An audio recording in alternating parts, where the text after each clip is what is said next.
നമ്മുടെ റെസിപ്പി എളുപ്പത്തിൽ ഉണ്ടാക്കാൻ പറ്റിയ ഓമനപ്പത്തിരിയാണ്. അപ്പോൾ നിങ്ങൾ ഓമനപ്പത്തിരി എന്ന് കേട്ടിട്ടില്ലെങ്കിലേ കണ്ടോളൂ, ഇതാണ് ഓമനപ്പത്തിരി. അപ്പം നമുക്ക് ഇതിൻ്റെ റെസിപ്പി നോക്കിയാലോ? വളരെ എളുപ്പമാണ്, നല്ല ടേസ്റ്റിയുമാണ് കേട്ടോ. അപ്പോൾ റെസിപ്പി നോക്കാം. അപ്പോൾ അതിനായിട്ട് ഒരു ബൗളിലേക്ക് ഒരു 3 തവി മൈദമാവ് എടുത്തിട്ടുണ്ട്. ഞാനിപ്പോൾ ഒരു 10 ഉണ്ടാക്കാൻ വേണ്ടിയിട്ടാണ് ഈ ഒരു അളവ് എടുത്തത് കേട്ടോ. എന്നിട്ട് അതിലേക്ക് കുറച്ച് ഉപ്പിട്ടിട്ട് കുറച്ച് വെള്ളം ഒഴിച്ച് നന്നായിട്ടൊന്ന് മിക്സ് ചെയ്തെടുക്കുക. നമുക്കൊരു ദോശമാവിൻ്റെ പരുവത്തിന് വേണം ഇത് മിക്സ് ചെയ്താക്കി എടുക്കാൻ വേണ്ടിയിട്ട്. അപ്പോൾ ഇത് നന്നായിട്ടൊന്ന് മിക്സ് ചെയ്തിട്ട് എടുത്തിട്ട് വരാം. അപ്പോൾ ഇതാ ദോശമാവിൻ്റെ പരുവത്തിന് മിക്സ് ചെയ്തെടുത്തിട്ടുണ്ട്. ഇനി ഒന്നുമില്ല, നമുക്കൊരു പാൻ ചൂടാക്കണം. അതിലേക്ക് നമ്മൾക്ക് ഓരോ തവി മാവ് ഒഴിച്ച് ഇതിനെ നമ്മൾ സാധാരണ ദോശ ചുടുന്നത് പോലെ ഒന്ന് ചുറ്റിയെടുക്കാം. അപ്പോൾ ഇതാ ഇതുപോലെ ഒന്ന് ചുറ്റിയെടുത്തതിന് ശേഷം അതിന് മുകൾ ഭാഗം ഒന്ന് ഡ്രൈ ആയിട്ട് വരുമ്പോൾ ഇതിനെ ഒന്ന് തിരിച്ചിട്ട് കൊടുക്കാം. അപ്പോൾ ഇതുപോലെ നമുക്ക് എല്ലാം ചുട്ടെടുത്ത് മാറ്റി വയ്ക്കാം കേട്ടോ.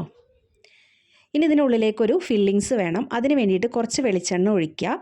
പിന്നെ നമ്മുടെ സവാള, പച്ചമുളകും ചെറുതാക്കി അരിഞ്ഞതും പിന്നെ കുറച്ച് ഉപ്പും ഇട്ട് നന്നായിട്ടൊന്ന് വഴറ്റിയെടുക്കുക. ഇനി ഇതിലേക്ക് കുറച്ച് ഇഞ്ചി വെളുത്തുള്ളി പേസ്റ്റ് ഇട്ട് കൊടുത്ത് ഒന്നും കൂടി മിക്സ് ചെയ്തതിന് ശേഷം തക്കാളി ചെറുതാക്കി അരിഞ്ഞത് ചേർത്ത് കൊടുക്കുക. എന്നിട്ട് നന്നായിട്ട് അതിനെ മിക്സ് ചെയ്തെടുക്കുക. ആ സമയത്ത് അതിലേക്ക് ആവശ്യമായിട്ടുള്ള 3 മുട്ട എടുത്തിട്ട് ഉപ്പിട്ട് നന്നായിട്ട് ബീറ്റ് ചെയ്തിട്ട് എടുക്കാം. അത് നന്നായിട്ടൊന്ന് വെന്ത് വരും. ആ സമയത്ത് അതിലേക്ക് നമുക്ക് പൊടികൾ ചേർത്ത് കൊടുക്കാം. മഞ്ഞൾപ്പൊടി, മുളക് പൊടി, ചിക്കൻ മസാല, ഗരം മസാല ഇത്രയും ചേർത്തിട്ട് ഇതിനെ നന്നായിട്ട് മിക്സ് ചെയ്ത് കൊടുക്കുക. ഈ പൊടീൻ്റെ ഒക്കെ പച്ചച്ചുവ മാറുന്നത് വരെ നന്നായിട്ടൊന്ന് മിക്സ് ചെയ്തെടുത്തിട്ട് അതിനൊരു സൈഡിലേക്ക് മാറ്റി ഒരു തുള്ളി എണ്ണ ഒഴിച്ചു കൊടുത്തിട്ട് നമ്മുടെ മുട്ട അതിലേക്ക് ഒഴിച്ചു കൊടുക്കാം. എന്നിട്ട് ഒരു 2 സെക്കൻഡ് വെയിറ്റ് ചെയ്യുക. അതിനുശേഷം ഇതിനെ ഇതുപോലെ ഒന്ന് മിക്സ് ചെയ്തിട്ട് കൊടുക്കുക. ഒന്ന് മിക്സ് ആക്കിയതിന് ശേഷം ബാക്കി നമ്മുടെ മസാലയിലും കൂടെ കൂട്ടി നന്നായിട്ട് മിക്സ് ചെയ്തെടുക്കുക. നിങ്ങൾക്ക് വേണമെങ്കിൽ ഈ മുട്ടയ്ക്ക് പകരം ചിക്കനോ മട്ടണോ ബീഫോ ഒക്കെ യൂസ് ചെയ്യാം കേട്ടോ. ഞാനിപ്പോൾ മുട്ട എടുത്തുവെന്നേ ഉള്ളൂ. എന്നിട്ട് നമ്മുടെ മസാല റെഡിയായി. അപ്പോൾ ഒരു ദോശ എടുക്കുക, അതിനെ തിരിച്ചിട്ട് കൊടുക്കുക. എന്നിട്ട് അതിലേക്ക് നമ്മുടെ ഫില്ലിങ്സ് വെക്കുക. ഇനി 2 സൈഡിൽ നിന്നും ഇതുപോലെ മടക്കി ഇതുപോലെ ഒന്ന് റോൾ ചെയ്തെടുക്കുക.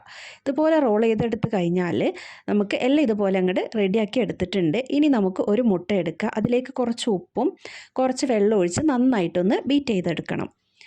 ഇനി നമുക്ക് ആവശ്യമായിട്ടുള്ളത് കോൺഫ്ലേക്സ് ആണ്. ഇനി വേണമെങ്കിൽ ബ്രെഡ് ക്രംസ് ആണെങ്കിൽ അതായാലും മതി കേട്ടോ.